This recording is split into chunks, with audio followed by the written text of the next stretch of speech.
ব্রিগেডের সভায় ক্ষমতাসীন দলের নেত্রী মিটিং করেছে, 10 লাখ লোক হয়েছে। এই দল তো বিশাল খুশি, 10 লাখ হয়েছে আমাদের এই ব্রিগেডের সভায়।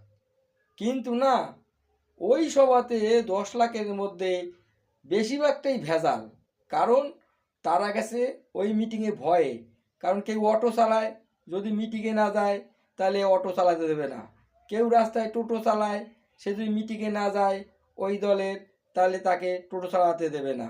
কেউ কোথাও যদি চাকরি করে, সে মিটিংয়ে যদি না যায় তাহলে চাকরিতে ঢুকতে দেবে না। অতএব তারা গেছে পেটের টানে। তারা বীর পুরুষ না একজন, সব ভেজাল ভেজাল সারতে গেছে। আর ধরেন ওই মাঠেই মোদিজি মিটিং করেছে, 10 লাখ লোক হয়েছে। ওই যে 10 লাখ লোক, প্রত্যেকটা লোকই কিন্তু বীর সৈনিক, বিরোধী দলের বীর সৈনিক এক একজন। কারণ তারা বাধার মুখে পড়েছে, তারা ক্ষমতাসীন দলের চোখ রাঙানি উপেক্ষা করে ওই মিটিংয়ে গেছে।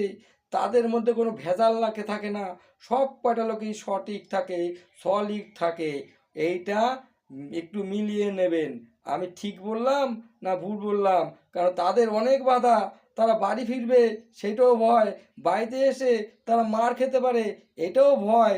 জেনেও কিন্তু এই বিরোধী দলের লোকগুলি ওই ব্রিগেডের সভায় গিয়েছিল। এরা কিন্তু স্বার্থ নিয়ে মিটিং মিছিল করে না, দল করে না। এরা বীর, এরা বীর সৈনিক। এরা বিনা স্বার্থেই বিরোধী দল করে।